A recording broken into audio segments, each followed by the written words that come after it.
Bienvenue tout le monde sur la chaîne Question de Perspective et aujourd'hui on va se poser la question, est-ce que le jeu Coromon est pour vous? Tout d'abord, Coromon, on peut le retrouver entre autres sur Steam. C'est un jeu qui a été développé par Tragsoft le 31 mars 2022 qui a été publié. Il y a seulement 4000 reviews, mais les 4000 reviews sont très positives.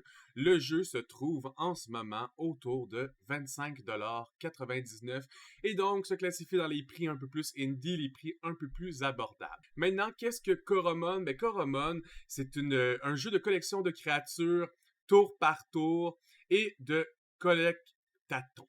Donc, l'idée de collecter un Pokédex, ça a été popularisé un peu par Pokémon, en fait même beaucoup par Pokémon, le concept de Pocket Monster ou de collection d'équipes de monstres. Évidemment, ce jeu s'inscrit exactement dans la même lignée, donc on va se demander, est-ce que c'est un jeu qui, oui, est similaire à Pokémon, mais est-ce qu'il est satisfaisant pareil? Donc, on se lance sur les images. Tout d'abord, quand on rentre dans le jeu, on peut choisir sa langue, toujours apprécié. Donc, c'est le combat de tutoriel. Quand vous commencez l'histoire, vous avez un combat entre des Pokémon d'un peu plus haut niveau. Je vais les appeler Pokémon par habitude, mais c'est des Coromon, c'est pas de ma faute. J'ai beaucoup trop joué à Pokémon pour pas appeler tous les monstres des Pokémon quand je joue à un jeu. Donc, un peu comme le format Pokémon, vous avez 4 skills que vous pouvez mettre sur votre Pokémon à la fois, votre Coromon, et vous pouvez choisir quel de ces skills-là vous allez faire pour donc attaquer votre adversaire.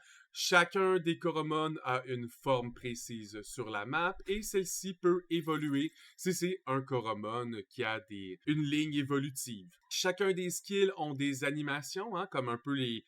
C'est un Pokémon, c'est un jeu qui est comme Pokémon, mais comme les plus vieux Pokémon. C'est pas comme les premiers dans lesquels il y avait pas réellement d'animation d'attaque, ça faisait juste à peine bouger puis tu voyais le point de vie descendre. C'est un entre-deux, je dirais peut-être autour de Crystal ou peut-être juste un peu après comme Black and White, mais définitivement pas plus haut que ces jeux-là. Fait que si vous aviez une envie de rejouer un peu à un vieux jeu Pokémon ou un jeu un peu plus nostalgique, ben c'est quand même le fun d'avoir une autre opportunité. Et dans cette opportunité-là, c'est le fun aussi de jouer à un jeu qui a ses différences, parce que souvent, quand on joue au jeu Pokémon, on est capable de faire une équipe quand même assez similaire, à part le starter. On est capable d'aller on peut faire les mêmes stratégies qu'on faisait, on va mettre les mêmes habilités qu'on a envie d'avoir, qui sont revenues dans le jeu. Alors que ce qui est le fun dans Coromon, c'est que c'est tout simplement un jeu Pokémon, mais que tout n'est pas connu, donc ça nous permet vraiment d'explorer de la nouveauté, puis ça, c'est le fun. Vous commencez le jeu, après le tuto, le combat de tutoriel, vous pouvez créer votre personnage, donc choisir ses vêtements, sa coupe de cheveux, etc., ses petits accessoires.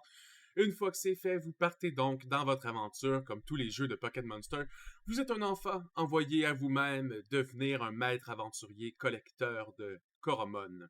Un truc que je trouvais vraiment le fun dans le jeu, c'est que souvent, pour avoir plus de fun avec les jeux Pokémon ou être capable de rejouer à des jeux Pokémon, il y a certains types de jeux comme les Nuzlocke qui ont été créés avec le temps, qui permettent de rejouer au jeu mais avec une nouvelle saveur puis une autre difficulté. Ben, ce jeu-là vous le propose même directement dans le jeu. Vous avez facile et normal, qui sont relativement des modes qu'on peut retrouver dans d'autres jeux du même type, mais le mode difficile est un Nuzlocke en lui-même. Donc, si un de vos Coromon s'évanouit pendant le combat, il quitte votre équipe automatiquement, puis comme l'appel de la nature, le fait retourner à son habitat naturel. Mais si vous faites même le mode atroce, qui est encore un niveau plus difficile, vos Coromon vont s'enfuir quand ils tombent évanouis, mais vous pouvez aussi pas vous enfuir d'un combat jamais. Les dresseurs vont jamais changer de côté, donc vous êtes obligé de toutes les battre. Et vous pouvez attraper qu'un seul Coromon dans chaque zone que vous avez, donc c'est un Nuzlocke classique. Donc au lieu de devoir le faire avec des mods downloadés ou essayer de le mettre sur des émus ou de le faire nous-mêmes en essayant de pas tricher dans le Nuzlocke parce qu'on doit se souvenir des règlements, ben vous pouvez décider d'en faire un à même les règles du jeu dans Coromon. Ça, c'est super apprécié parce que un des gros problèmes avec les jeux Pokémon de base, c'est vraiment qu'ils sont trop faciles. Peu importe comment vous prenez ça, les jeux Pokémon de base sont beaucoup trop faciles. Alors que ce jeu-là, c'est un jeu comme Pokémon, mais dans lequel on peut rajouter de la difficulté dans le jeu. Ça, c'est tellement le fun. Il y a aussi l'option de rajouter un randomizer. Donc, si jamais vous voulez pas faire le jeu comme c'est censé être, dans le fond, dans l'ordre de trouver les items, vous pouvez toutes les mélanger. Même chose pour l'ordre de trouver des Pokémon. Ces petits randomizers-là, c'est tellement le fun pour de la rejouabilité. Déjà, le jeu à la base a facilement trentaine d'heures de jeu, donc il a son mandat d'1$ de l'heure. Mais c'est sans compter que c'est très facile de refaire des games, puis juste augmenter le niveau de difficulté, Puis comme on peut juste attraper un Coromon par zone au plus haut niveau de difficulté, c'est impossible de rebâtir la même équipe que vous aviez dans votre run précédent. Donc, tous les réglages de difficulté que vous pouvez, il y en a vraiment beaucoup, je vous laisse toutes les lire et vous amuser avec ça. Donc, voici les 3 starters du jeu. Une tortue de feu qui s'appelle Toruga, un Coromon d'eau et un peu de darkness qui s'appelle Nibelgar le Shark, et Cube Zero, qui est le Coromon de glace. Donc, c'est les 3 premiers. J'ai décidé d'y aller avec Nibelgar. Donc, très similaire au jeu Pokémon. Vous avez 4 habilités que vous pouvez choisir. Vous voyez le coût de votre habilité. Ça, c'est différent de Pokémon. Au lieu d'avoir un nombre de PP, plus que l'attaque est forte, moins vous en avez dans Pokémon. Donc, mettons, Hydropompe et 5 PP. Vous pouvez juste la faire 5 fois. Alors, dans celle-là, à la place, vous avez de la mana qui s'appelle les PE. Et vos habilités vous coûtent entre 0 et X de PE. Donc, c'est important d'essayer de garder son nombre de PE. Si vous en avez plus, vous pouvez faire une action qui vous permet un peu de rien faire pendant le tour et récupérer des PE. Et évidemment, vous pouvez donc aussi changer de Coromon, comme vous pourriez le faire dans Pokémon si jamais vous n'avez plus d'habilité. À n'importe quel moment, vous pouvez aller voir le détail des habilités que vous avez. Donc ici, on peut voir que la puissance est 40, la précision est 100, la catégorie est une attaque physique, que c'est une attaque de type malicieux, qui est un des catégories de Coromon dans le jeu. Et le lanceur croque la cible avec ses dents serrées à 10% de chance de la faire saigner, qui est un effet de statut du jeu. Donc, vous pouvez cliquer sur les habilités et savoir ce qu'ils font. Au lieu d'avoir des Pokéballs où vous avez des petites disquettes comme ça, ici on a leur standard et en dessous on a l'élémentaire, c'est les tablettes qui sont faites pour attraper les Coromon de la même façon qu'on attraperait un Pokémon dans Pokémon.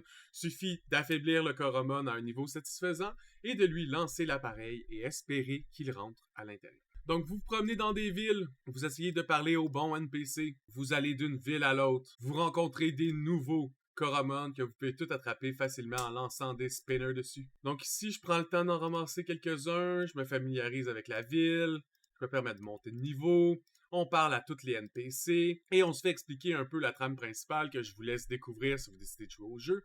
Et évidemment, on apprend aussi qu'il y a des cristaux de style qui nous permettent d'être accessibles sur n'importe quel des emplacements de sauvegarde. Donc, il y a une forme de gem qu'on peut retrouver un peu dans certains jeux de cellulaire ou des choses comme ça.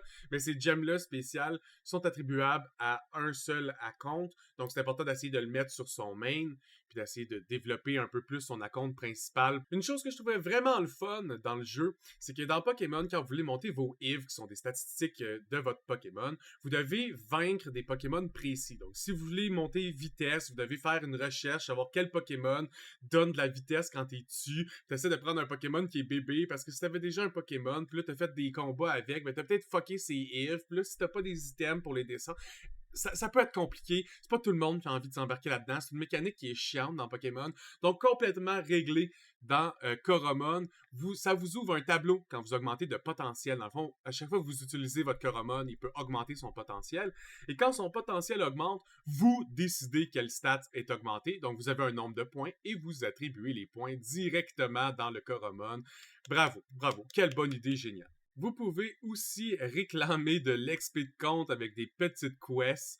Donc, vous avez des quests quotidiennes, des défis, des récompenses. Une fois que c'est fait, donc si c'est terminé 10 combats, il suffit de réclamer. Tout comme dans Pokémon, vous allez aussi pouvoir débloquer des items à même le jeu. Celle-ci s'appelle la pierre Maka. Si je le mets à un Coromon, j'augmente sa défense de 50%, mais il ne peut plus du tout utiliser les compétences qui donnent des statuts. Donc, tout ce qui était, mettons, le bleeding de tantôt à 10%, ça ne marcherait plus. Mais je pourrais augmenter ma défense de 50%. Je mettais la pierre Maka à un Coromon. Donc, plusieurs items qui ont plusieurs effets différents. N'importe quand que vous ouvrez votre menu de Coromon, il y a plusieurs choses que vous pouvez faire. Vous pouvez changer l'ordre de vos Coromon. Vous pouvez leur donner des objets. Vous pouvez changer le style. Vous pouvez regarder vos quests. Vous pouvez regarder la carte monde. Vous pouvez regarder vos... En fait, défis, c'est vos quests, mais qui vous donnent des gems. Journal, c'est vos quests, mais de la quest principale de l'histoire. Les données, c'est tout ce qui est des informations sur les Coromon, les options et enregistrer votre partie. Vous pouvez aussi faire des batailles en ligne si jamais. Donc, dans le jeu, une affaire que je trouvais le fun aussi, c'est que contrairement à Pokémon, quand vous allez apprendre des HM, il faut les mettre sur le Pokémon comme Cut ou Strength, qui permettent de faire certaines habilités directement dans la map.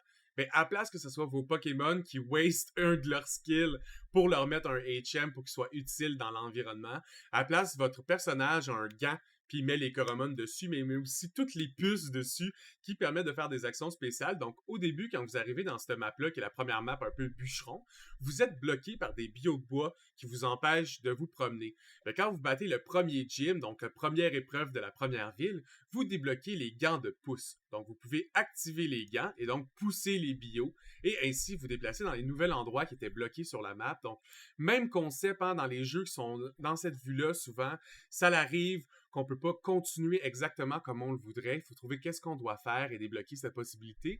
J'aimais juste que j'aille pas à waster un skill sur mon Coromon et donc pouvoir continuer à l'utiliser exactement comme j'ai envie de l'utiliser. Donc, c'est ce qui va mettre fin pour moi à Coromon, l'analyse du jeu. Comme d'habitude, je vais lui donner une petite note. Donc, dans sa catégorie Monster Catcher, pour moi, c'est un 8.5.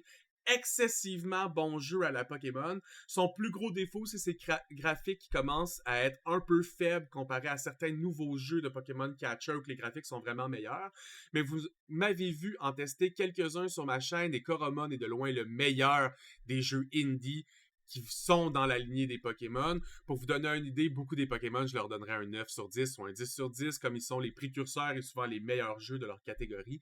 Mais pour un jeu qui essaie d'être dans l'esprit d'un jeu de Pokémon, il a très bien réussi, sa difficulté est très bien faite, tous ces petites modifications à un jeu de Pokémon. En fait, c'est comme jouer à un jeu de Pokémon, mais modé pour les gamers, mais avec des nouveaux Pokémon. Donc, ça fait plaisir de découvrir un nouveau Pokédex d'à peu près une centaine et plus de Coromon. Donc, nouvelles choses à découvrir, nouvelles stratégies à découvrir, et le jeu est vraiment le fun et vous permet de jouer une trentaine à cinquantaine d'heures sans aucun problème. Il coûte uniquement 25$, donc allez donc l'acheter, essayez-le, puis hein, dites-moi donc en commentaire, ça a été quoi votre team, ça a été quoi votre starter, ou encore quel conseil vous laisseriez à quelqu'un qui voudrait essayer ce jeu pour la première fois. Merci à tous d'avoir écouté, pour plaisir de se voir sur une autre analyse tout le monde. À plus!